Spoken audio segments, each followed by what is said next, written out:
And we're live. Hello and welcome to episode 5 of Spreading the Nerd. As always, unscripted and unabashed. I'm your host, Clint Coombs, and with me, my co-host, you know him and love him, Rick Davis. How we doing, sir? I don't know if you love me, but hey, it's good to be here. I love you already. I love you too. I just don't know if everybody else loves me. How you doing, man? I'm doing good. I am very glad that this week was over. I did a lot of outside work, and the heat was rough.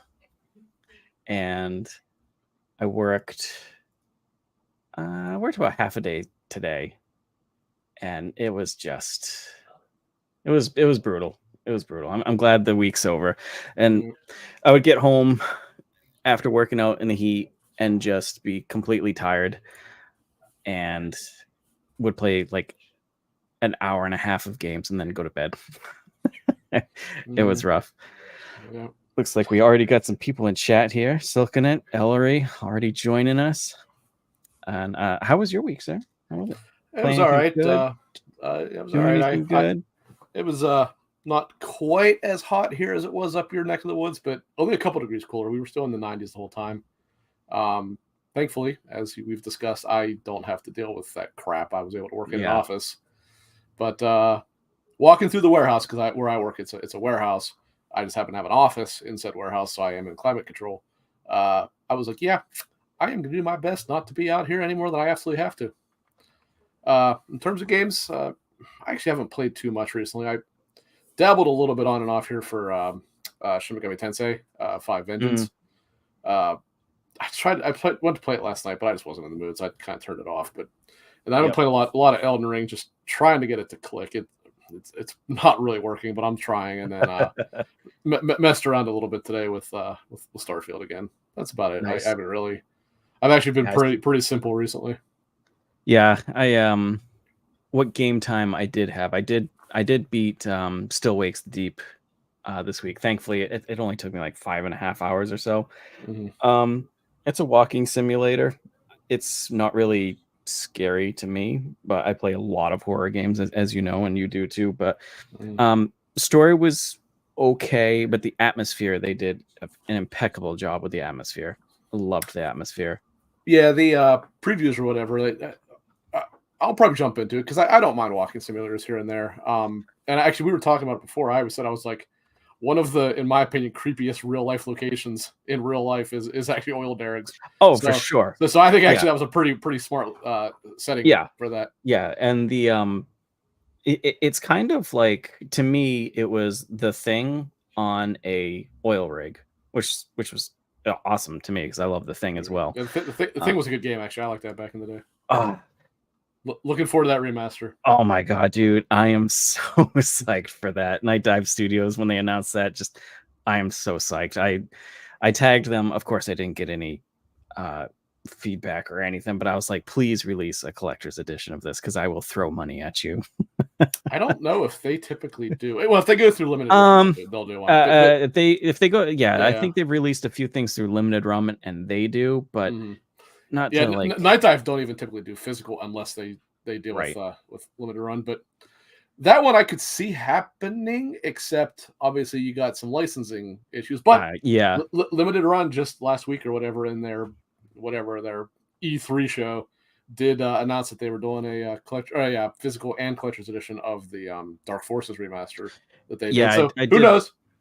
I did look at that one online, and it is very nice, but I don't know if I will order anything through them again, limited run, because I ordered I'm not a fan of them either, but they do make nice product. It's just you deal with a lot of bullshit to get to that, unfortunately. The Star Wars Knights of the Old Republic 2, I pre-ordered that. It was over 2 years ago. I think it was about 2 years till that. Yeah, and I was like, come on, like that's. I don't mind waiting a little bit, but that's a bit much. Yeah, up right about there. So this side, right about there is I got the Axiom Verge 1 and 2 collector's edition. Oh, nice. Yep, and then they actually, what was really cool is Limited Run actually made a with help with Prima, they made a strategy guide for them, and so nice. It's like it's right up about there, I would say, probably like right about there.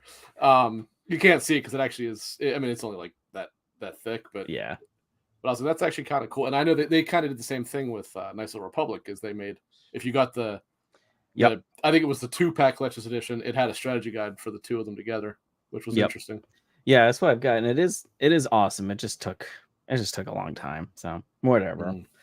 But yeah, so I also tried to play some Shin Megami, but after working and stuff, I just did not want to sit down and think about anything type of deal. I get it. So I didn't even watch Star Wars until Acolyte until today. That's I what know we were going to talk about it, because I didn't have the mental capacity for that either, which I guess is a good point to swap over to that. I guess we'll talk about Star Wars today. And episode 4, right? Yeah. Watched halfway it earlier there today. Still 4 to go. That's the other way to look at I it. watched. I feel like every time we talk about Star Wars on here, every time we talked about it twice, I feel like I need to say that I absolutely love Star Wars. You can cram it down my throat and I will eat it. This one, it's rough. I was watching it in my truck in between stops, and there was literally a part where I laughed out loud because I was like, the writing is just so horrible. And it hurts in that show because I truly like all the characters. I really like what they are. And the fact that they're just so poorly written is such a waste of potential. And that's pretty much my only problem with this show is the writing. That is it. It could be so much better. And the part where I'm talking about is, like, of course they're now going to try to find the Wookiee Jedi there. And real quickly, Karnalak or something like that was his name. And they land, and Sol goes over here, does his thing. They've got Yorg with them, Osha. Oh, right, Osha's there, right? It's not Osha. May's the bad one. And they're all there, and the Padawan there is trying to get information, and the guy was like, "Oh, the last time I saw him, he went into the woods," and literally the next scene, she goes over to Sol and she goes, "I got information. He went into the woods," and it cuts really quickly, and I don't even know if they knew they cut or something, but it cuts to a dramatic face of Sol, and he's like, "He's in the forest," and I was like, she just told you that 1 second ago. Like, why is it? It's just like, well, and then when she like, for lack of a better word, like activates that bug thing, and Sol turns on his lightsaber and kills it, they go, "It's activated to light, or it's attracted to light." It's like, okay, a lightsaber also makes noise. A lightsaber also is literal energy. And that's right, it woke up before he turned on his lightsaber. So what on earth would indicate? Right, when Osha was like touching it, that's what made it go flying or whatever. And then it is really badly written. There's no doubt about it. That is my qualm with it, is that it could be so good if it was just written it's remotely better, just even a little bit better. It's a great setting that they are just absolutely wasting. Like, that's the other thing, is like, even the story that they're doing. The idea of theoretically the Sith making a resurgence in the background and them not knowing about it, that you would have to do during the High Republic era. But everything else about it, there's no reason it has to be in High Republic era. Everything else about it, you could have prequel era in between, anytime, original trilogy, sequel trilogy, after. You can have it anytime you want it. Yeah. And it's just like, what would make you you pick this time period where there's so much you could do, and this is what you decided to do with it? It's the simplest of stories, which whatever. But and then halfway through it, like I know Osha and May, I knew at some point May was probably going to have like some thoughts of like, this is bad. I really shouldn't continue with this, blah, blah, blah. But literally while she's hiking with her assistant because the assistant knows where I think is his name, something like that. Yeah. He knows where the Wookiee Jedi is. And like, she just stops. She stops him right before they get there. And she's like, I've been thinking about on the way on this hike, I'm done with this. I'm going to go to the Jedi. And it's like, right. it's literally thrown out in like 10 seconds of like, you know what? I changed my mind. There's no like, You know how that could have been done better? If they didn't waste an entire episode on a pointless flashback.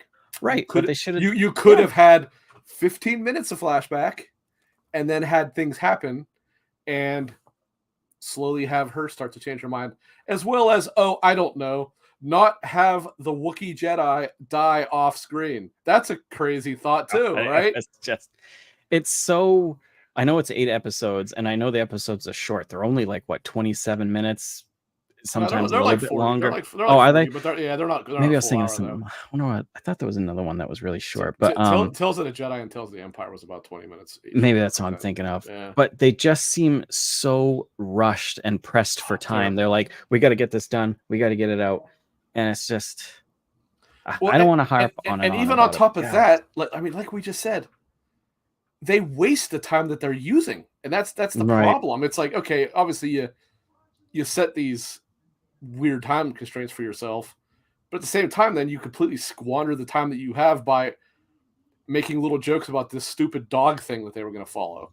And it was like, that was a perfect example right there of someone who watched a screenplay or rather read a screenplay of Star Wars, never watched it and doesn't understand it, and went, okay, people like having the fun little characters that are goofy. We're going to put this guy in it. And meanwhile, that guy had nothing that like attracted people to even as shitty as the sequel trilogy was, like the BB-8s, right? Like BB-8s had personality. This thing just barked or whatever, and then that other robot she had peed on, or whatever the hell he did. It's like this was clearly done by somebody that does not know anything about Star Wars. And we'll never see that character again. Never.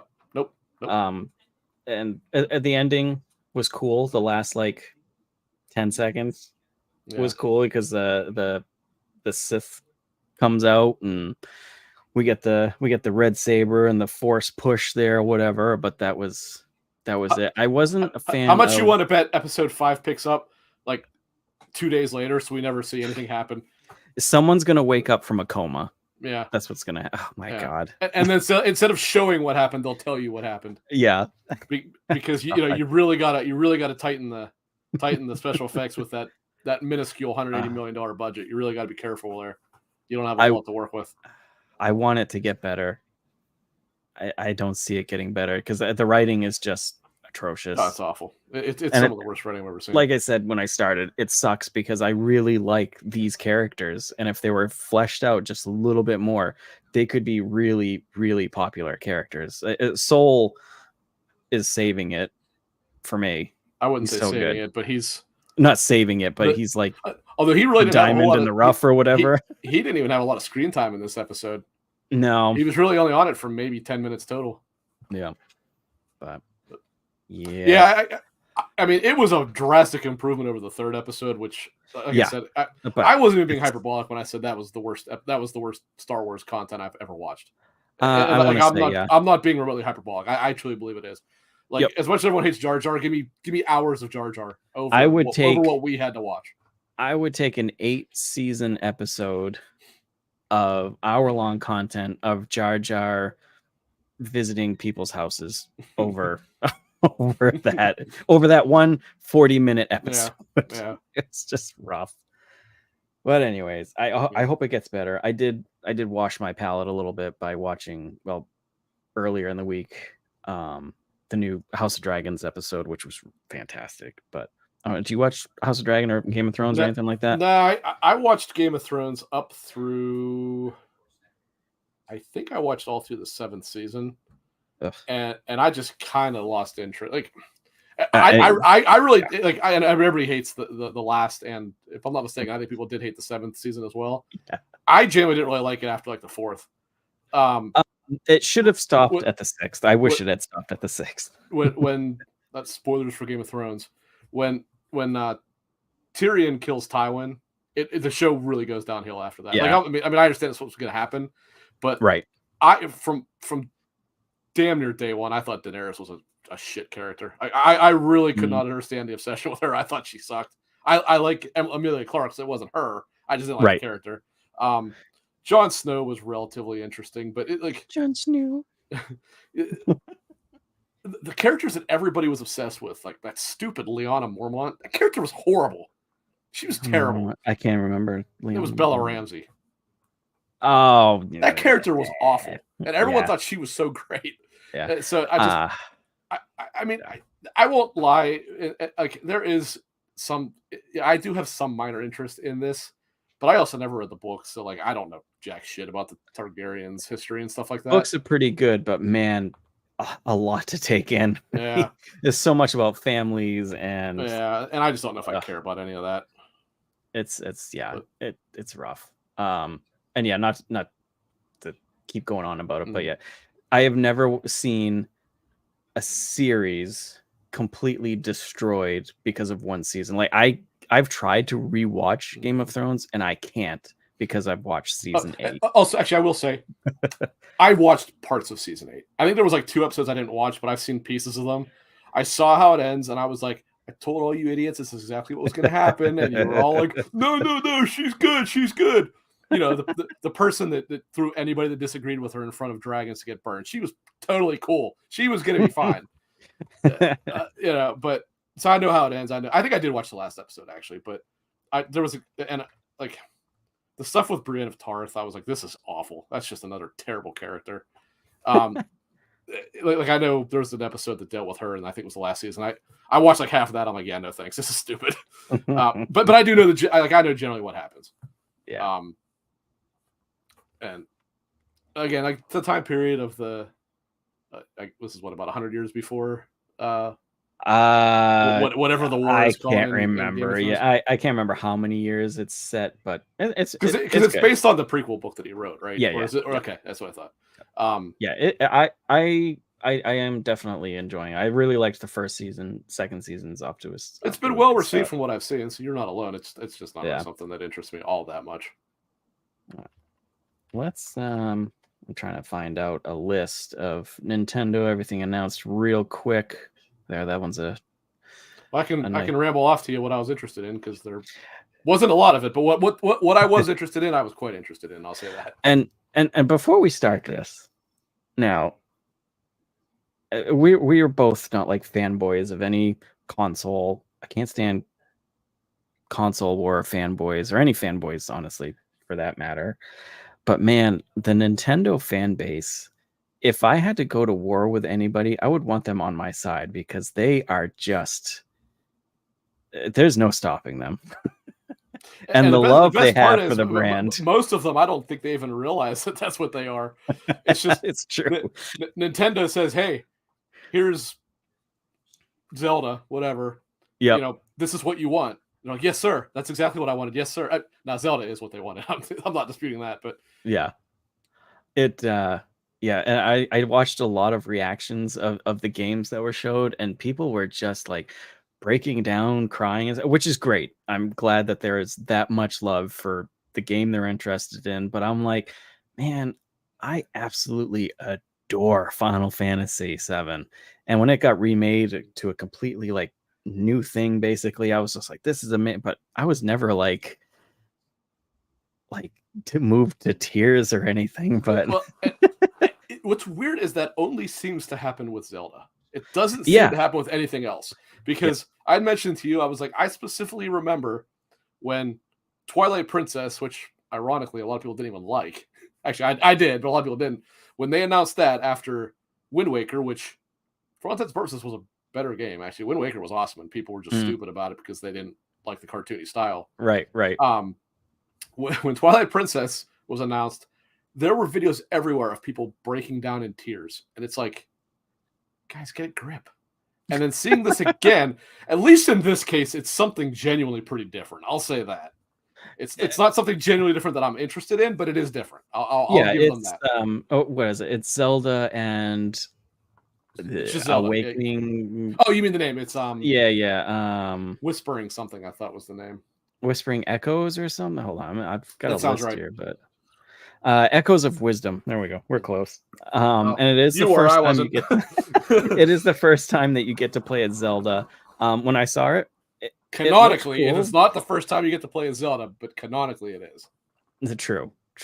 Wand of Gamelon, I think, is the one that you play as Zelda.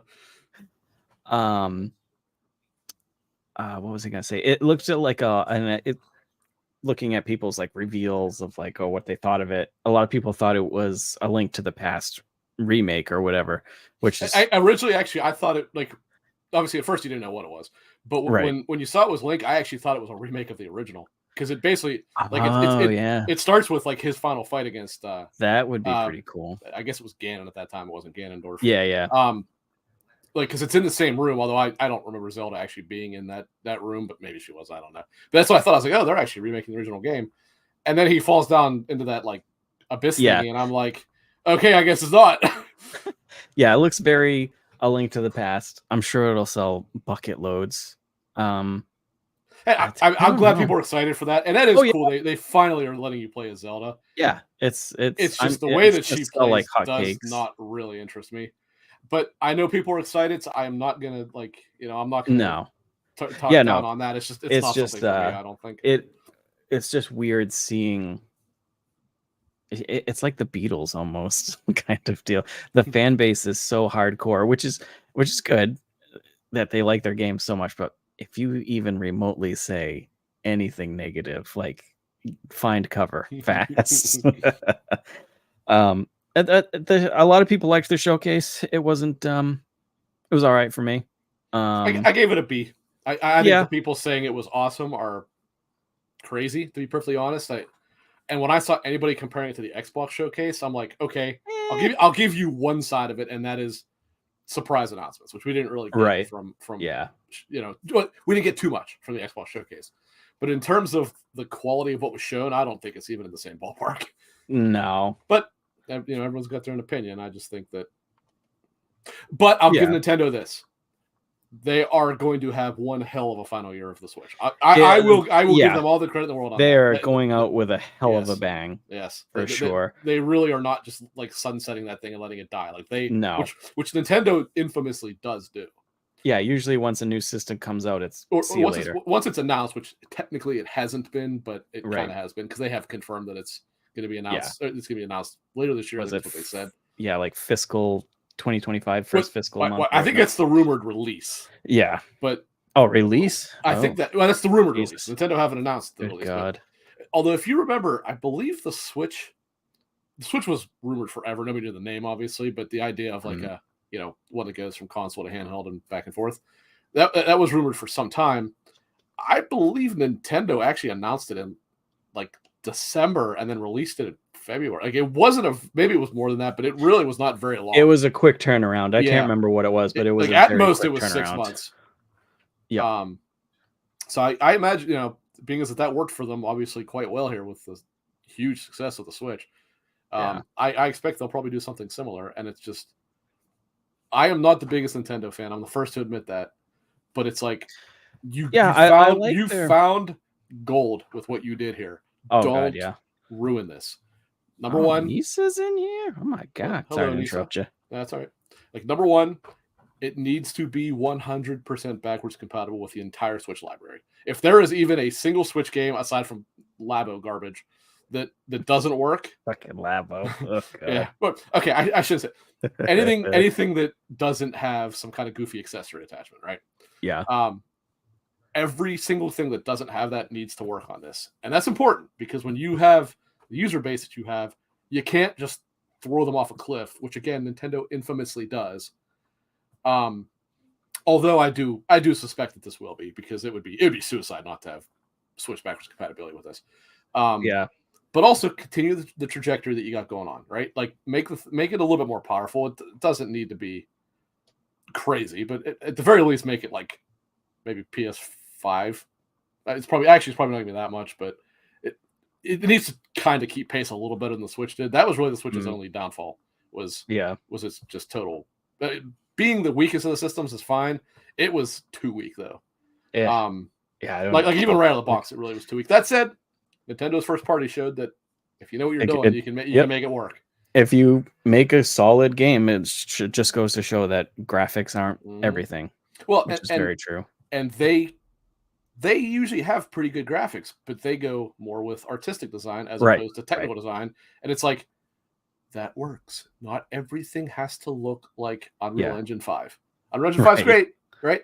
but not everything has to look like that. And when everything looks like that, it all looks like crap, right? That's true. Like you need to have different art styles, and Nintendo does understand that.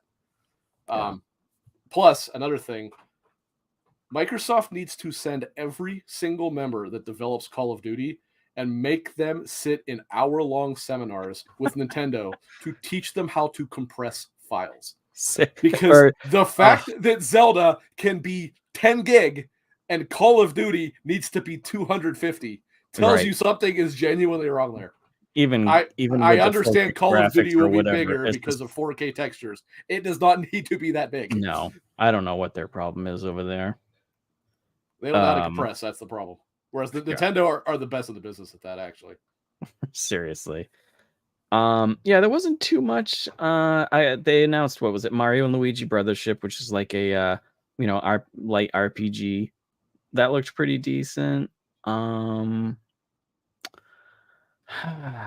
The first big one in the list for me was Donkey Kong Country, even though it's it's a remake or not even really a remake. I love the Donkey Kong games. So do I. I love them. And that one on Wii was actually really good. So it's good to have it somewhere that's not the shitty Wii. Yes. The Wii sucks, and everything good on the Wii needs to be elsewhere so that you can just throw the Wii out the window. Because that system was garbage. Yeah, Nisa in chat says, I get why Baldur's Gate 3 was 300 gigabytes. I get that because there's literally... Was it really that big? I can't remember. I know. Keep talking. I'll check. Because there was so much writing in that and so much... Oh, yeah. There was a ton of voice acting, yeah. Voice acting, so many different scenes that could play out with that game. It was like nearly infinite. So I can understand that. But yeah, going back to 145. 145. That's what I was like. I don't remember it being that big. Which is still a good size for a CRPG for sure. But yeah, it was. But that one I feel is justified just for all the extra stuff. Whereas Call of Duty is skins and maps. And the worst part is, if you're someone like me that like when I play Call of Duty, if it was up to me, I wouldn't even install the multiplayer. I would just the campaign, right?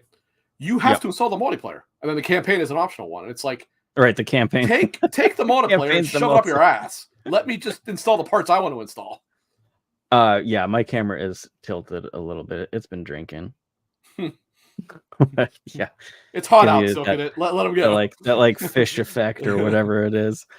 Yeah. So if you're listening to this on audio podcast, you don't have to worry about my weird looking camera. Silkinet's called me out. I'm gonna quit shutting off live right now. Donkey Kong Country returns HD. That's in January. I'm glad it's in January. What's cool about that is that they said apparently the I guess the 3DS version must have had extra levels. Those levels are going to be in this version, so that's actually pretty cool. Yeah, I didn't know that. They announced that in the reveal. Very nice. The one that I want most out of that whole show was Dragon Quest 3 HD 2D remake. Sure. Oh, and then the announcement of 1 and 2 remake. Because Dragon Quest, or when I played it was Dragon Warrior, was the first RPG I ever played, and that is what started my rabbit hole of RPGs. So I am definitely super excited to get Dragon Quest 3, and that's out in November. There's so many games this fall and winter. And I don't know if you saw that they're actually releasing them in the order that whatever the director's name is suggests playing them. Because I guess 3 was a prequel of 1 and 2. Oh, okay. See, I didn't know that because I think I only played 1 and 2 on the NES. Okay. And then I didn't play. 3 may have never come to the States, actually. There were a few Dragon Quests that did not make it here, and that might have been one of them. Like I know 6 never did. To this day I don't know if you can play 6 in the West without emulating it, obviously. But I guess 1, 2, and 3 were actually a trilogy. They even gave it a specific name, whatever it was, like the something Chronicles or whatever. But I guess 3 was a prequel, and he said actually he suggests playing them in the order 3, 1, 2. That's actually the order they're planning to do them in, which is pretty cool. Yeah, Silganet says in chat, so much in November. I might wait for Dragon Quest when 1 and 2 release next year.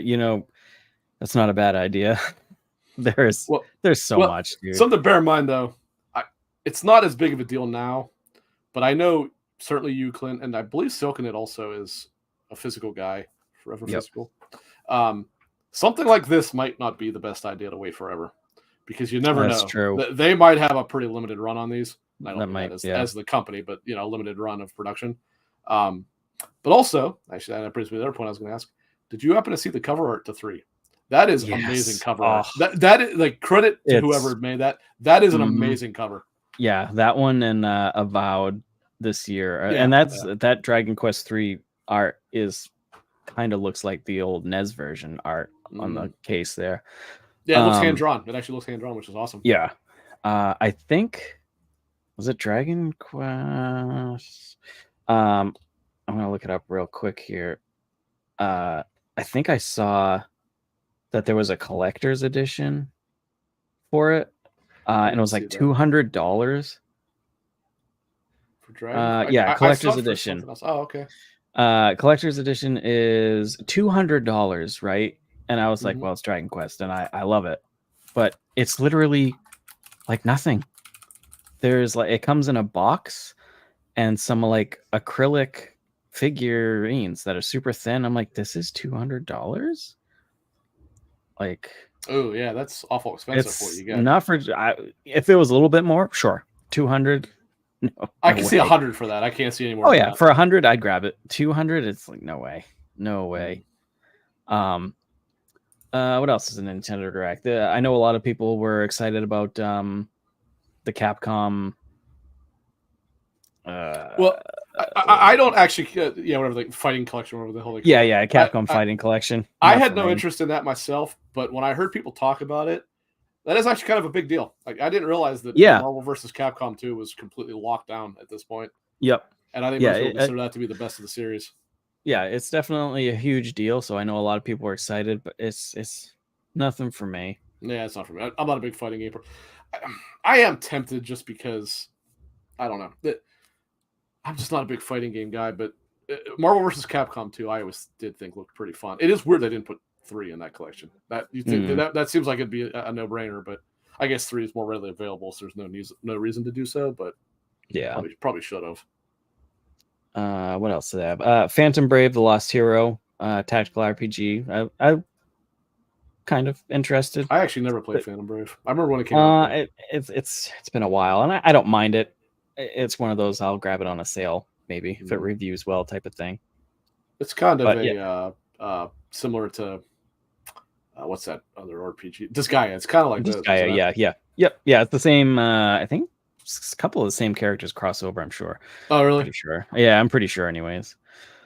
Another big one was my kids are pretty excited for it too. Super Mario Party Jamboree. You're getting close to the next one that I'm interested in, but you haven't said it yet. Oh, which one? I might skip right over. I'll say it actually might be one that surprises you. Ace Investigations. Oh, it was like the whole collection, right? Well, there's like 2 of them, but the second one never came west.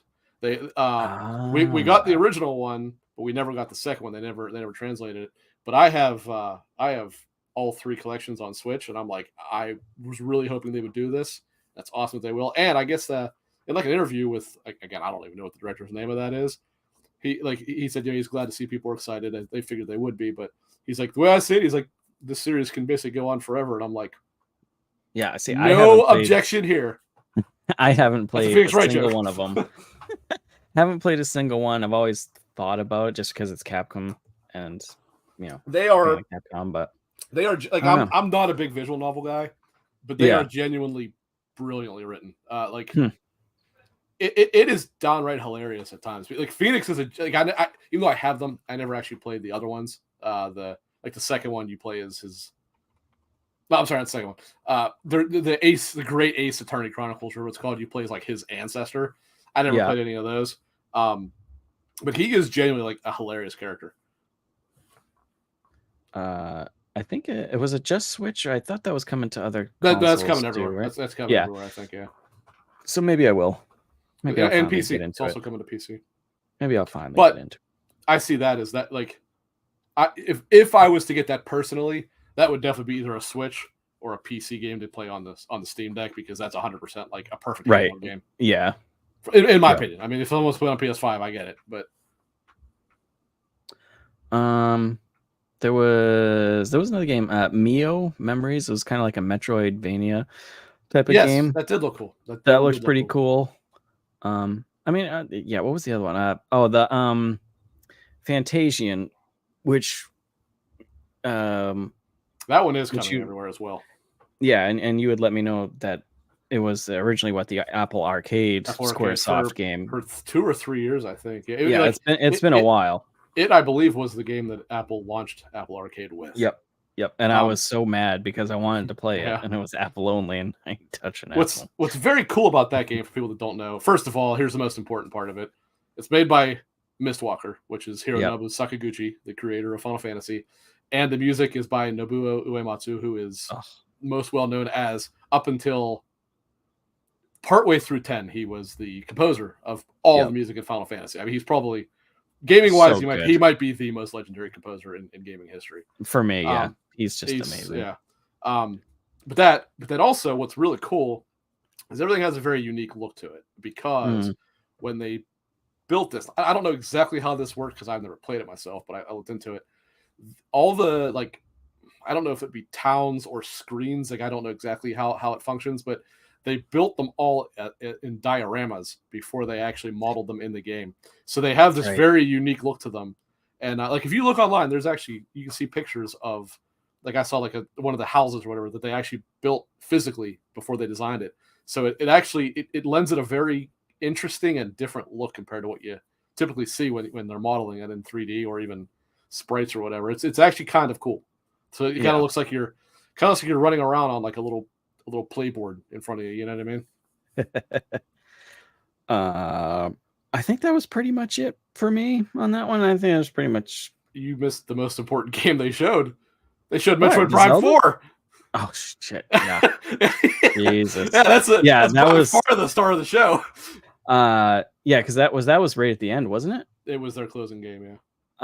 But technically not a new announcement. It's at the very end. The Romancing Saga 2. Yep. The announcement was that they changed the name. It used to just be Metroid Prime 4. Now it's Metroid Prime 4 Beyond. Yes, thank you. That said, it's obvious looking at it, that's going to be a Switch/Switch 2 game. That's pretty clear. Definitely. Yeah, it says it's coming out in 2025. And as soon as they announced it, I was like, there's no way that, I know they're going out with a bang here, but there's no way that is just going on the regular Switch. No way. That's going to be a I think it will. I think it will, because they probably it'll be on there, but they're going to be like, hey, play it on better on Switch 2 type of thing. Right.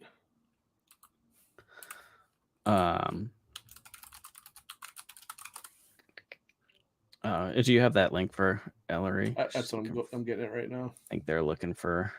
I think I saw it on VGC. Yeah, you keep talking. I'll find it.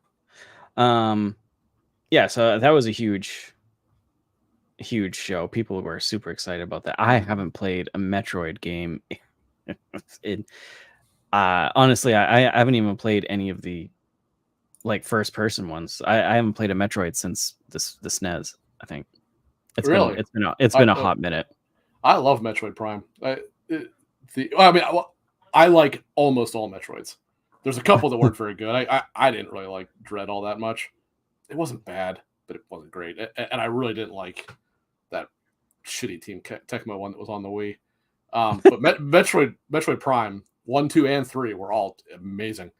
Like the first one when it came out on GameCube, it was like, holy hell! Like that was the only thing. That I did play the GameCube one. Yeah, I did play the GameCube. Yes, that was Prime.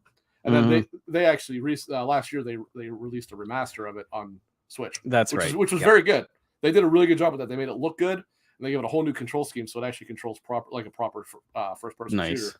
And in typical Nintendo fashion, the fans want a few things. So what do they give you? Not those things. Because people have been begging forever. People have been begging forever for Metroid Prime Trilogy. They gave us 1. There's still 2 to go, guys. There's still 2 to go.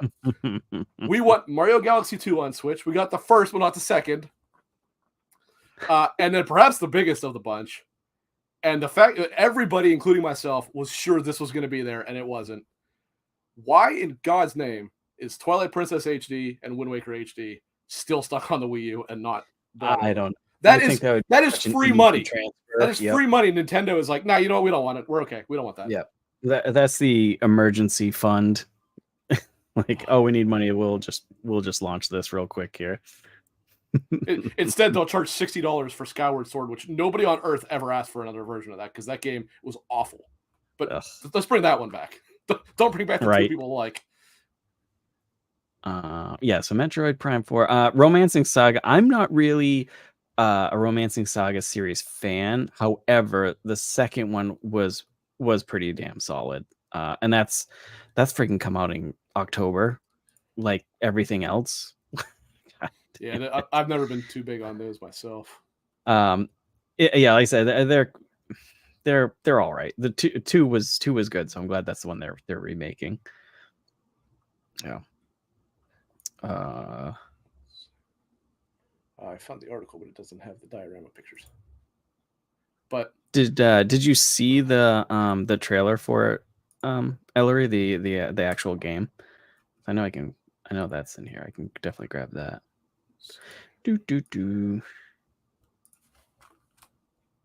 Where is it? Ellery, here, I'll link you to this VGC article. One of the pictures in it does have a screenshot of the one town, and you can kind of see what I mean when you look at it. It doesn't look quite like what they usually look like. It actually does look like a model set where you're kind of running around in. I'll see if I think that's why it attracted me so much, because it reminded me of the PlayStation 1 era RPGs. And also bring that back, like the PlayStation 1 like hand-drawn background RPGs. I love that style. Bring that back. I love this 2D HD stuff. That stuff's great too, but here we go. Here's another one. I'll send this. It's a site I'm not a big fan of, which is thegamer.com. I really don't care for them, but it does have I think it's a video that's about like them creating the dioramas first. So there you go. I put them both in there, Ellery. I put them in Discord. All in all, a good good showcase. Like you said before, an insanely strong end to the Switch. Insanely strong. I like how we're sharing links and talking in the XCP Discord, like not even a. Well, that's where she asked me to put it, so that's why. I know, and that's where I would put stuff anyways too. It's like, let's put it in the XCP one. It's like, let's. So yeah, a good showcase. I'd probably give it a B too. Very strong, strong ending to Switch for sure. So I think we got time. We're doing good on time. Do you want to talk about? Why don't we do the game first, just because the other thing's a lot heavier. Okay. All right. You want me to go first? Or you want to go first? You go first. So, now that we've kind of quieted, now that we've kind of quieted down with showcases and stuff, so I was thinking about trying to spotlight a game. Rick and I will pick one out. We won't tell each other what it is. It can be a game that's coming out, a game that was from the past, present right now, but just a game that's kind of not huge in the limelight, or it's fallen out of the limelight. Maybe it got a super cool update that people have missed, type of thing. So just kind of spotlighting a smaller game that people may have missed or not. So this is the start of it. Hopefully everyone likes it. And Rick's going to start us off, it sounds like. All right. So, admittedly, I cheated a little bit. Okay. Just a little bit. It's all right. What I went with is by no means an unheard of title. However, it is a title that is part of the series, that the series is making a comeback. And you're probably starting to get an idea what it is now. I'm surprised you haven't figured it out yet. You're going to show it or say it. I'm gonna smack myself in the face. I was going to talk specifically about Silent Hill 3. Again, not exactly an unheard of one by any means, but I figured I would pull this because, number one, that is by far my favorite of the series. The first three games are excellent. That one is my favorite of the three. Most people like to prefer the second. I like the third best. So I love horror games, but for the Mhm. most part, I typically find them, especially when you deal like Resident Evil and stuff like that, more cheesy than scary, right? The only exception Yeah. I can really think of is playing Resident Evil 7 in VR was pretty creepy at times. Yeah. It was the way Yeah, to it play was. it because it was It better was that was and it wild. really was emotion atmospheric. Yep. But Silent Hill 3 was genuinely a terrifying game. Mhm. So for those who don't know, and I mean, I realize there's not many because most people know what Silent Hill is. The general gist is where you've got Resident Evil as your schlocky American style horror with just violence and gore. Silent Hill takes more of a Japanese aspect to it. So it's more of a psychological assault, to put it in a better way. And it takes place in a town called Silent Hill. The first one, so I won't go into details of certainly the second because there's a remake coming out. That's what I was talking about, obviously, with the series coming Right. back. I won't go into details out. of that, but the first one for some reason seems to be locked forever on PlayStation 1. Mhm.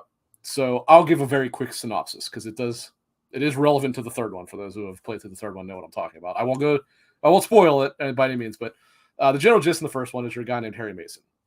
His daughter Cheryl has been, or excuse me, his daughter Cheryl has this weird obsession with going to Silent Hill for some reason. So he's on his way there, and as he's driving, a girl runs out in front of the car. They swerve, crash. He wakes up. Cheryl's gone. The other girl's nowhere to be seen. Go through all kind of horror things, right? And so Silent Hill, the series, has this not a gimmick. It's actually kind of it goes through the actual version, which looks like your regular idyllic. I guess Silent Hill is supposed to be in Maine. I think is what I read somewhere. I think so. It's the New north. England. It's a New It's like the England town, northeast. yeah. Yeah, it's the northeast Yep. somewhere. So just your typical idyllic northeastern, foggy town. Fog is a major part of it. But at periodic intervals, and actually fairly often, you'll hear this blaring siren, which almost sounds like a hurricane siren, right? And the screen goes black, and when it comes back, it looks a whole lot different because everything has a very industrial look now, and everything is like steel gates and just rusty. It's a mess, right? So to get into very quick details as to why I'm saying specifically Silent Hill is so different. Long story short, is Silent Hill 1, Silent Hill in general deals with pretty mature subject matter. Yeah. Like there's many references to rape in various ways. Like no one actually gets raped, Right. but no, I it's guess sort of they do at one minor little point in the second one, but yeah, it deals with rape. It deals largely with like child abuse and stuff like that. Like it really is. Yeah. I'm gonna swear here. It's really fucked up. Yeah. And that's the point. Like it is meant to be really almost depressing at times. Mm-hmm. And the first one, and consequently this one, also actually deal with like evil deities and like not technically Satanism, but it's kind of a general idea of it, right? Like the villains are actually trying to revive a long dormant deity. That's the general gist. So the second has its thing. The second one's interesting because it actually kind of tells you its story is what Silent Hill actually functions as, right? Right. So jump to this one. This one is actually you don't find this out till later, but it is actually a direct sequel to the first, which the second one was not. I won't go into details as to why, but this one is genuinely the scariest game I have ever played. For sure. Like I said, I typically do not get terribly scared, if you will, by games. This one messed with me. And I also picked it because I figured I would tell a story, which I have told to you in the past. And you can hear a story about how at the time, 21-year-old dude damn near soiled his pants. Okay. So this is a good one, ladies. This is a good story. So going back to when Silent Hill 3 came out, again, I was about 21, somewhere around there. At the time, I lived at my grandmother's. Okay. My grandmother lived next door to my dad's. So the way that it worked is I would sleep at my grandmother's, but all my gaming stuff, all that stuff was at my dad's, right? And I specifically had the basement set up for where all my stuff, all my TVs, all that stuff. So I get home from work late one day, and I worked about midnight. So I got home, it was pretty dark. And my dad actually was out for the night, so I was like, "Oh heck yeah, I'm gonna throw this in." I turned off all the lights, and since it was dark and I was in the basement, it was absolutely pitch black. If I put my hand there, I would not have been able to see it except for the glow of the television, right? So I'm playing the opening sequence where you're walking through it's a part of an amusement park. You go to the amusement park later in the game as well, but it starts in the amusement park. And I'm like, oh man, this is freaking creepy. And all of a sudden I hear this sound, and I'm like, what the hell? It scared the hell out of me. I jump up, I turn the lights on. Turns out what had happened was I had a poster taped to the ceiling, and it came loose and fell out. And it didn't just fall a piece of it, the whole thing fell and gave me a heart attack. I thought I was going to die right there. Suffice to say, that was the last I played of that game that night. And that was the last time I played the game in pure darkness. But I was like after that happened, I was like, wow, this was a thing. Yeah. But like when you get later in the game, you start to, like I mentioned about, I think the technical term for it that they call it, I think they call, most people refer to it as evil Silent Hill. I think the actual term is Otherworld. I think is the actual like canonical name for it. When you get to Otherworld in later parts of Silent Hill 3, like the flesh has this, or rather the walls have like these fleshy areas where it's real like fuzzy and meaty looking, and it's so unsettling and uncomfortable, and it's absolute brilliance. I'll be honest with you, I'm glad they're remaking 2. They really should have remade the first, I think, because yeah. The problem is none of the 3 of them can really be easily played. No. Unless you have a PS3 or a 360, but I don't believe the 360 version's backwards. No, it is. I'm sorry, it is backwards compatible, but it's about $1 million now, I'm sure. Yeah. And also the HD collection had a lot of major issues with it. I guess I actually sure did. I guess they like removed the fog from it, which so it makes it better on a technical level, but the fog completely Silent Hill is oppressively foggy. It was done on purpose, obviously, as a matter of making it so that it wasn't drawing as much, because you know at the time Resident Evil used pre-rendered backgrounds, whereas Silent Hill was full 3D, and you were moving around it in full 3D. So it used fog that, I mean, your view distance was maybe 10 feet in front of you, if that. Yeah. Which was ridiculous, but it ended up creating an atmosphere where it was like you did not know what was coming. You were constantly checking your map to see where you were going. And you get a radio that makes white noise, so you hear this constant hissing sound and stuff. That's another thing. Is actually that would go on. The sound design in Silent Hill. I mean, that messes with you something seriously, because when you get close to an enemy, you either hear it like crackling and creaking when it's shuffling around, or in the third one, like it has like a way more industrial thing, so they have like this almost clanking sound. Yeah, it messes with you. That is a masterful game. I love that game. It really is. Again, it's not easy to play the first unless you're willing to. Well, number one, you pay a fortune for it now. It is. The first and one is there's there's zero way to play it. Yeah, you gotta buy a PS1 copy, which is like $250 now. Yeah, it's insane. Good luck. But hopefully it's amazing. It is such a good series up until the fourth one. Wasn't bad. I didn't like it, but it wasn't terrible. It was after that is when the series really went downhill. There was Homecoming. Homecoming was actually the fifth, and the fifth one wasn't bad. It had terrible combat. The fourth one was The Room. The Room, yeah. The fourth. Yeah. It was weird because it more dealt with like telling, like, as opposed to telling the story of specific characters, which it did do, but it more told you like, oh, hey, in like Silent Hill 2, we referenced this guy named Walter or something or other. Like, it kind of actually tells the story of who he actually was and stuff like that. I don't think I ever finished the fourth because I just really didn't care for it that much. Yeah. But nowhere near as good as 1, 2, and 3. And then actually, there was a PSP one that was pretty good called Origins. Yes, that one was good. It actually was surprisingly good.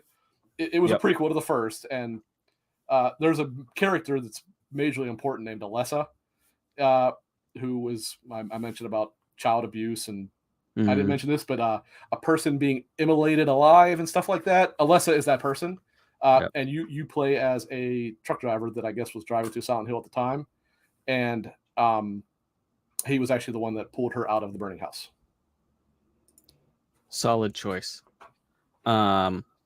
And since you have Silent Hill 3, Silent Hill 3 actually had one of my favorite song tracks out of any game. I'm gonna put it I in chat. can't say I remember it very well. I'm gonna put it in chat because I still listen to it. Like it's on my playlist. I've listened to it for years. So I'll put it in chat for anybody that's around. Yeah, Silent Hill series, especially 1 through 3. If you want atmospheric horror that will scare you psychologically and give you some jump scares, that's the games to play. And again, that's the thing about it is it's not Resident Evil where it throws something at you to catch you off Right. guard. It Right. beats you down psychologically. Like it's just it's Yeah. oppressive, and that's what like it does you have so to take well. you have to like take a break. Yeah, because like, you're like, okay. there's no respite from the literal horror. Like it Right. is. It's if you know Japanese horror, it is night and day between the typical survival horror game. Like this is not just violent. It is violent, but it's Right. way more about messing with you psychologically because of really screwed up things that sadly are real, a real thing that happened in the world. Good choice. I like it. Thank you. So my game, I haven't played it. I'll be right up front and honest. But it's been on my list for quite a while, and kind of goes back to me saying about the PS1 graphics that I like. I'll put a trailer in the chat here. I gotta figure out some way that I can run the trailer at the same time, but for another day. So the game is called Dread Delusion. It is I never heard of that. That's why I picked it. Yeah. It is a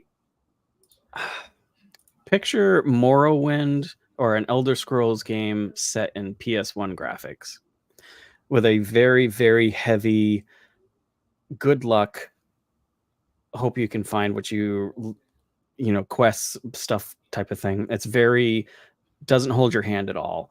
Dread Delusion is an open world RPG brimming with strange places and dark perils. Carve your own path through the flying continents of a shattered land. Discover curious towns, unearth occult secrets, master powerful magic, and change the world through your choices.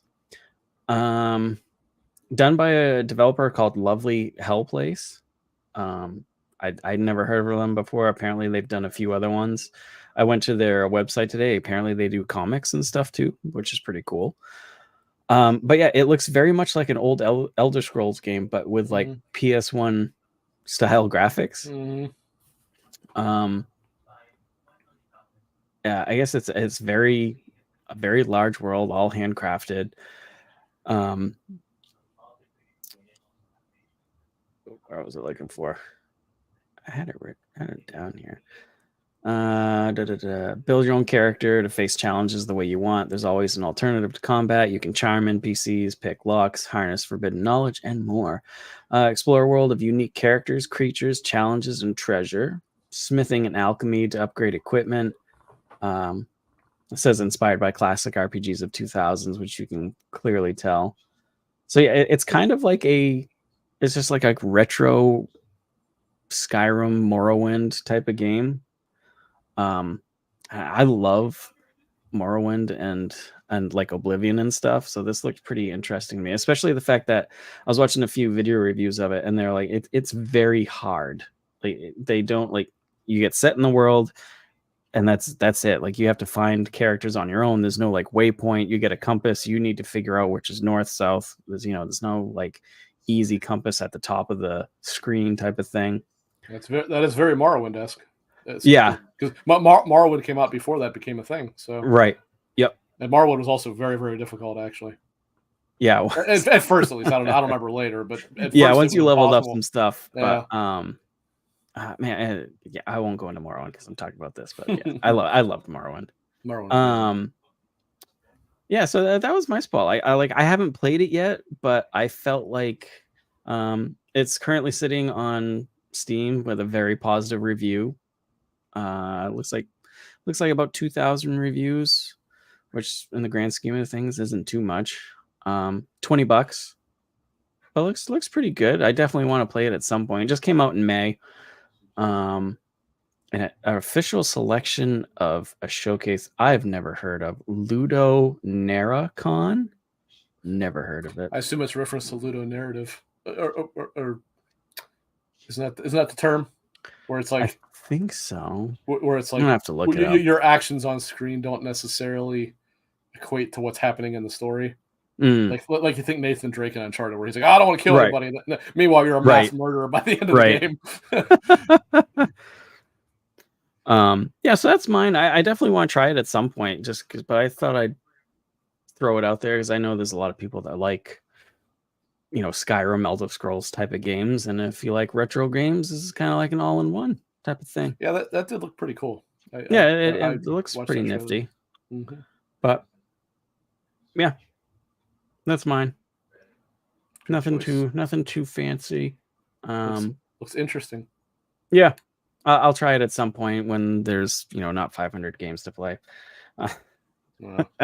But yeah, going back to Morrowind. Morrowind was my first Elder Scrolls game, and I had that on the original Xbox. I didn't play it on PC, which was You played the mistake vastly number one. inferior version too. The mistake number one. Yeah. But man, God, did I love that. I thought it was just amazing that you could collect things. And I remember just collecting cups or pieces of bread and literally just putting them on something and like writing out giant messages on like the road. And of course, me being a stupid kid, when I came out, it would be like writing butt in the middle of the town and laughing my ass off when NPCs would walk past it, Yeah, but Morrowind was the first one I played, but my dad had Daggerfall. And I watched him play that. Here's an interesting fact. So if you take out something like, say, Microsoft Flight Sim, which has the whole world, right? Or you take out those ones that are like the universe or the entire planet.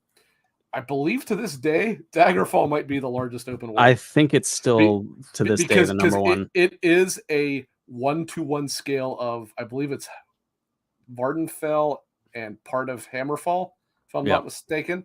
It's actually it's a 1-to-1 scale of those countries. It's not like toned down like this. But the difference is obviously because of the time period, there was almost nothing that was handcrafted. I think like the stories were and maybe some quests, but in terms of the world, literally everything was randomly generated. Yeah, I think I'm pretty sure because I think I just looked it up the other day. Like it's something like maps. like 7,000 square kilometers or something crazy like that. Right. Yeah, I'm pretty sure. Where are we at?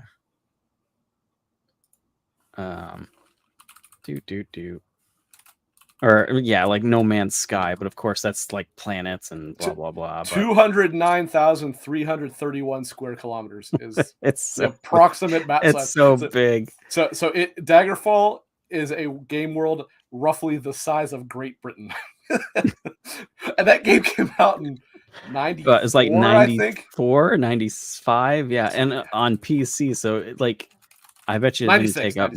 I bet you it didn't take up nearly as much space as Call of Duty does as well. Well, but I know, but yeah, Call of Duty, you can auto aim for you or whatever whatever it is. Yeah, absolutely huge map. Nobody is still to this day, at least on that scale of like walking, like flying around and like No Man's Sky, going to other planets. Yeah, okay, but the next closest thing I can think of, and it's not even the same thing. There was a rather unknown. I played it; wasn't that great, but it's a racing game on like 360 by Codemasters called Fuel.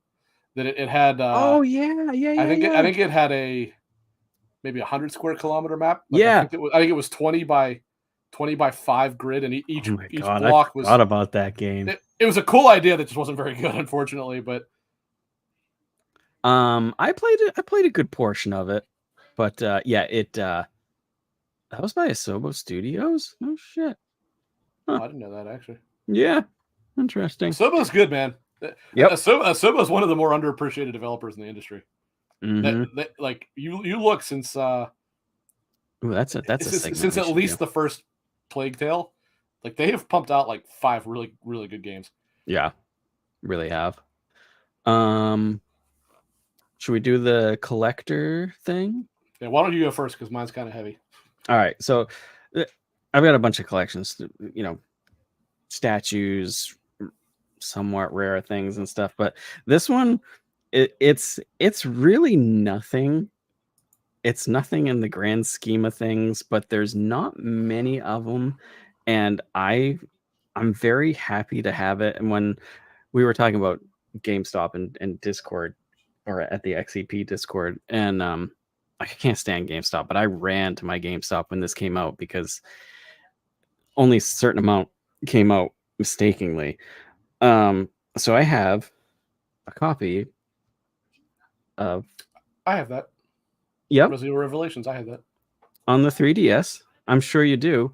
You might even have this special copy if you got it. Did you get it at release? No, I didn't get a 3DS until a while later. Oh, then you might not have this fancy copy, but maybe you do. So when this came out, I wasn't going to get it right off. I was like, whatever.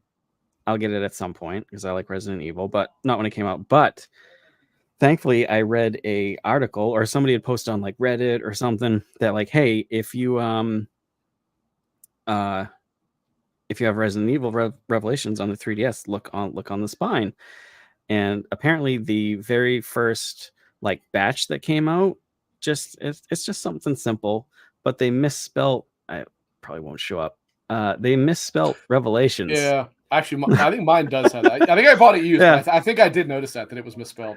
Yep, and so it's a misprint. Not many were made. It's like the first batch, so yeah, I ran out and grabbed it, and it's like I said, it's nothing crazy, but I don't know why I prize it so much. It's just literally that's cool. a typo on a game.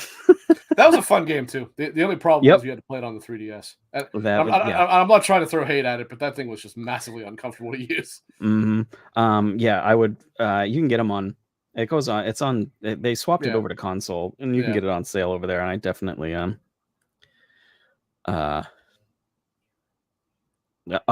Hades, Silkenet in chat. Well, real quick. So Silkenet has been brought into the fold of Final Fantasy 14.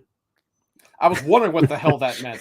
I know, because I was looking at it too, and I'm like, wait a minute. Oh, okay. So now I understand. So we've been going back and forth with where he is on the storyline, trying to catch up for Dawn Trail. Anywho, what's yours? You said you got to hold it up. I do. Right. Also, just for the record, Krista is also a Final Fantasy 14 weirdo. Okay. She's a bunny boy weirdo. All right. So this is not anything particularly rare, but it's something I enjoy. And actually, Krista has seen it many times because I showed it off to her a few times. This is the Metal Gear Solid 1 through 4, excuse me, art collection. Ooh. And it is 2 books. Okay. And anybody that knows anything about Metal Gear Solid knows that Yoji Shinkawa is one of the best concept artists in history. I will try to find a good one here. Yeah, see, I haven't seen any of these. Here's something from Metal Gear Solid 2. This is Snake and Raiden. So I can't see very well here.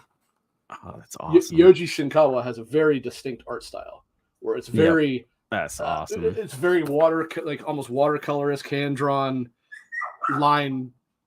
I'm not an artist, so I don't know the terminology, but very distinct. If you see it, you know it's him. I can't even draw stick people. Here, I'll find here's this is Eva from Metal Gear Solid 3. Again, that's awesome. Very distinct drawing style he has. That's cool. Just like Yoshitaka Amano from Final Fantasy has a very distinct style. Yeah, Shinkawa also has one. That's awesome. Here's Raiden from Metal Gear Solid 4. I'm just kind of flipping to random pages. And you can see these are sizable books. This is one. I was going to say those look pretty big. Each book comprises, I believe, two games. Like I think this is probably 3 and awesome. 4. But here I show. No, actually, this one does have one. Okay, it also includes Peace Walker. This has Metal Gear Solid 1, 2, 3, 4, and Peace. What's it? I haven't looked at it in a while. That's why I don't remember. Let's see what the other book is. That's a nice box that comes in too. Oh, I get it. There are two different kinds of art books. That's what it was. Oh, this book is the studio works. So this is probably going to be more the. I like the studio stuff. This is more like the concept art. Yeah. Right. I like that stuff though. Whereas the other book is the gallery works, which is going to be more of the like official art that was released. I'm trying to grab some random pages here. Nice. So they're cool. They're both very, very different. I think this one I assume has Peace Walker as well. Let's see. Yep. They both have 1 through 4 and Peace Walker. Nice. Yes. And being as that I am, for those who know me, absolutely obsessed with Metal Gear Solid. That's a nice. I like the box it comes in too. This is a little bit later now, but yeah, that's a very nice little. Nice. Little flip open thing. That's nice. Magnetized. That's awesome. Yep. Yeah, both because you got it too. You got the art book, the Final Fantasy art book. We both got not Final Fantasy, but like all the Final Fantasy art. The sky. That, you actually see it right. Yeah, there. mine's. I also showed that to Chris. I don't understand mirrors or cameras. I realize the key is to not try to use the camera. Just point to there. it. You know where it actually is. Yeah, right there. Yeah. That is a beautiful set too. Oh yeah. Silconet chest. I think my new Mesmer statue might be my favorite collector's item now. That was very nice. That the Elden Ring statue is very nice. Unfortunately, I had asked Silconet. He does not have the Millennia statue, which I have right about. Actually, you can't see it; it's behind this thing, but right there, it's right there. If the camera was a little better quality, you'd be able to see her sword sticking out.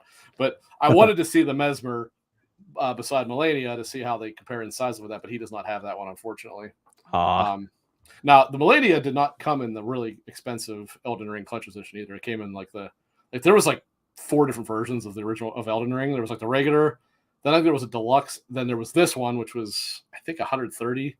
Then there was one that was 200, but I don't think it came with that statue. It had her helmet or something like that. But then I remember the helmet. They only had the one, I think, $200 edition of Erdtree, which is what Mesmer comes in. I had nowhere to put it, so there was no way I was getting it either way. Because it does look like it's pretty big, so I really just didn't have anywhere to put it. I know I'm running out of room, and then we've got because you got the Assassin's Creed Shadows Collector's Edition, right? I do. I have no idea. Honestly, I don't think I'm gonna have a choice. Something somewhere is gonna have. I'm looking at. I've got a bunch of stuff up here, and something's gonna have to get retired. There's lots of room in there. There's no room in here. but that statue was too damn good. I couldn't pass that up. It's really, especially once I saw pictures that Ains had put up from Summerfest. I was like, thank God, it looks good. I'm glad I got it. I'll here for people who are interested, I will post a link to the image of it. Let's see. I think that's a good. Need to rearrange my game Silconet. I need to rearrange my gaming stuff on the shelves because my PC and movement mangas. I know every time I get something, I'm like, well, something else is going to have to get moved. Yeah, well, I've got things literally on the floor because I have nowhere else to put them. I'm pretty sure I got a couple things over there. I did have the Xbox fridge on the floor back there, and I brought that up to the attic. There's Venom. Is that Persona 5? It is. I almost used that, but I did. I chose that was on sale, and I missed it. Yeah, that was where I got for it. $60 on a Woot or something. I was like, Jesus. Woot apparently is an Amazon over. Yeah. Which I had never heard of it until no. I think it was VGC had or it might have been Wario64 posted about it being on sale. I'm like, yeah, I think I saw $50. That's hard to turn down because $50. That's the price of the game. Yeah, and there's so much in there, and I have Persona 5. I have Persona 5 Royals, and it's like, do I need a third copy? But I was like, it's $50.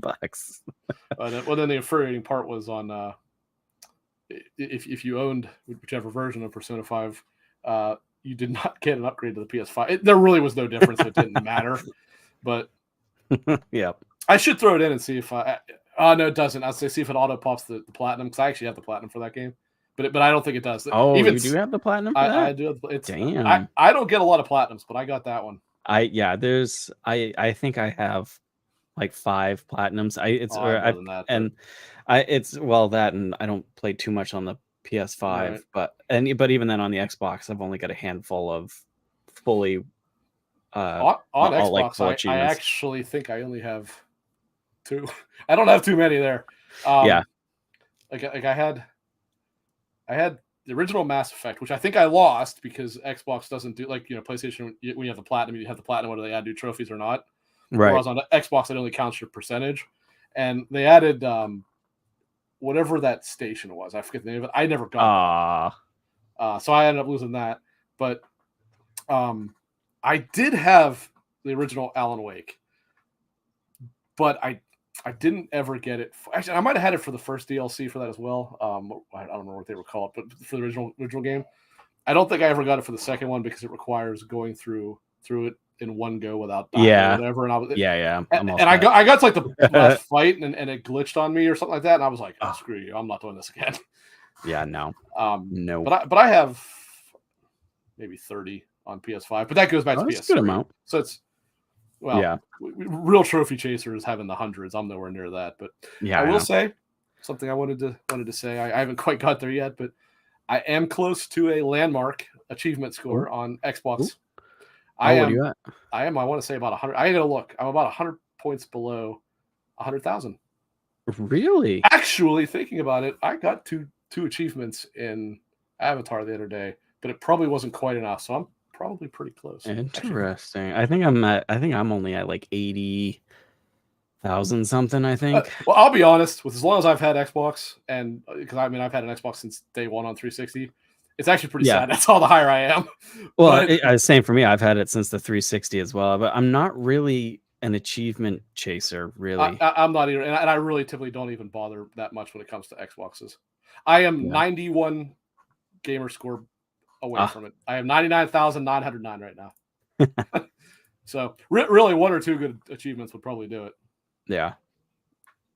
Ellery and she's back. They're back in Avatar, and I had stopped, and I'm like, man, I really should get back into it. And then they advertised the expansion coming out next month. And then the other day, Avatar was on TV, and I'm like, yeah, now I kind of want to actually play this. I really liked that game. That's a good game.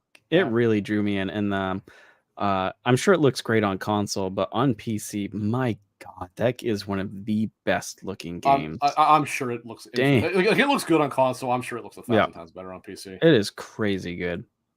I didn't think it would run all that well on mine. That's why I went with it with Xbox. But Logan said his actually runs perfectly, and he has a 4070, so his is about equivalent to what mine is. Right. His processor's probably a bit better, but that's about it.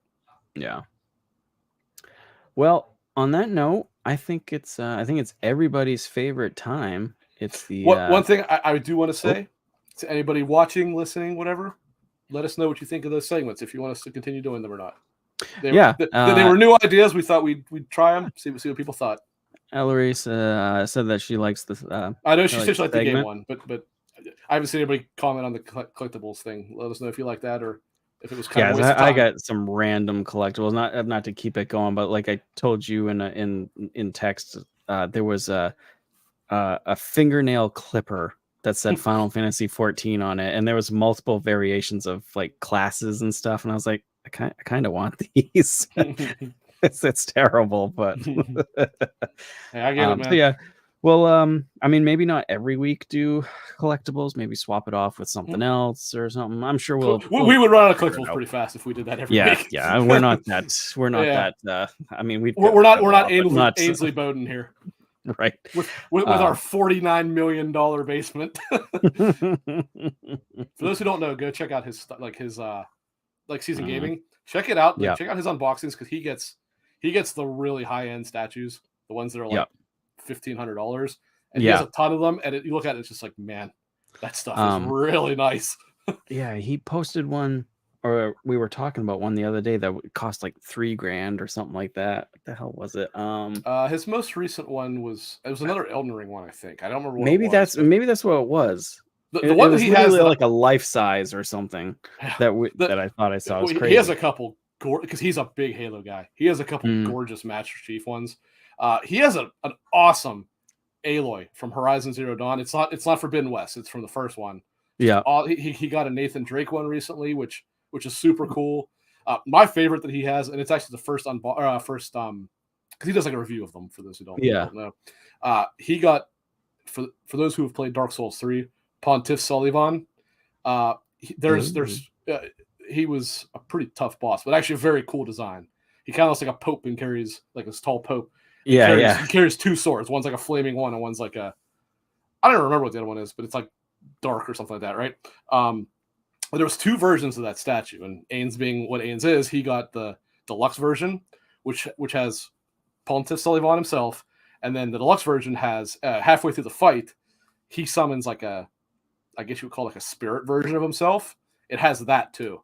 So Nice. the statue is the standard statue is like 18 inches tall. It becomes like 3.5 feet tall when you get to the deluxe edition one, because it has the whole other one above it. And I looked at it, I'm just like, man, that is impressive. He didn't have the best review though for it, because when it first came, there was some quality of life issues. But he did say, he's like, I can't dispute this. This looks great. And I was just like, that is freaking sweet. But he has quite a few Elden Ring ones because he loves Elden Ring. But yeah, for those who like statues, check out his channel. Yeah, actually, another one is from Iron Lords. King of Statues is his name. I don't remember his. I think King of Statues might be the YouTube channel. Now his is mostly Marvel based, but he has a ton of them. And again, all the very, very high quality, high price ones that, like, we're not talking this dinky shit. Right. He's got the $1,000 ones. Proper collection. Yeah. But the 2 of them have impressive collections, to say the least. All right. There's some plugging for some free advertisement from us here. Gotta give off the free advertising. Gotta be nice to everybody. Do you want to tell everybody their fortune first, or should I? Sure. I almost forgot. I know it's Ellery's favorite, so yes. And Selkin's. It's the only reason they stick around, and that's fine. That's why we keep them for the end. That way they're stuck here the whole time. That's right. Opportunity knocks on your door every day. Answer it. Okay. All right. Answer that door, folks. Never know who's going to be there. All right, let's see.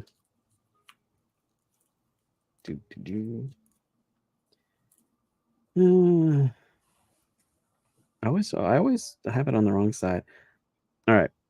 Don't wait. The time will never be just right. Well, that's a good one. Does that even? Okay, no, I get it. I mean, yeah. I can't. It's saying seize the moment. Don't wait for it. Right. I can't remember what mine was last week. I know it was terrible though. So mine is pretty bad too. It's better than that. So, all right. Where can everybody find you, sir? Butch4969 everywhere. Twitch, Beautiful. Twitter. Well, I'm not really on Twitch, but Twitter, PlayStation, Xbox, Steam. Friend code on Nintendo, but I don't know what it is, so don't bother.